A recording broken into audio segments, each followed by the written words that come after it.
ঐতিহাসিক ঘোষণা সুপ্রিম কোর্টের প্রধান বিচারপতি বি.আর. গভাইয়ের।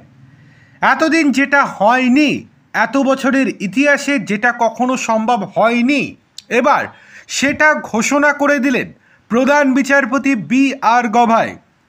কেন্দ্রের যেমন একটি নীতি আছে, এক পদ এক নীতি, ঠিক সেরকমভাবেও এবার সুপ্রিম কোর্টে এমনই একটা নীতি চালু হলো। কী নীতি? চলুন বিস্তারিত জেনে নেওয়া যাক।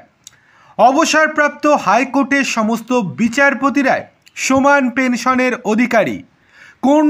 কোনো বিচারপতি কবে কাজে যোগ দিয়েছেন, কবে অবসর গ্রহণ করেছিল, সেটা সেই সব না দেখে এখন থেকে এক পদ এক পেনশন নীতি অনুযায়ী সকলকেই সমান পেনশন দেয়া হবে। সোমবার একটি রায়ে এমনটাই জানিয়েছেন সুপ্রিম কোর্টের প্রধান বিচারপতি বি.আর. গভাই, বিচারপতি অগাস্টিন জর্জ মাসিয়া এবং বিচারপতি কে বিনোদ চন্দ্রনের বেঞ্চ।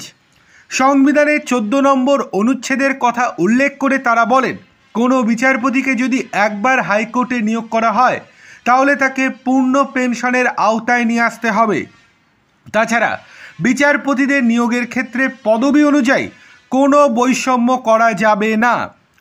এই দিনের রায় দিতে গিয়ে বিচারকরা জানান, কর্মরত অবস্থায় যদি কোনো বিচারক মারা যান তাহলে তার পরিবারকে সম্পূর্ণ পেনশন দেয়া হবে।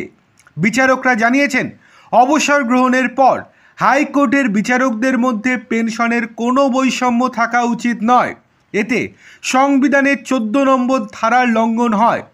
বিচারপতিদের কথায় সরকার হাইকোর্টের সকল বিচারককে বার্ষিক 13,50,000 টাকা পেনশন দিতে বাধ্য থাকবে।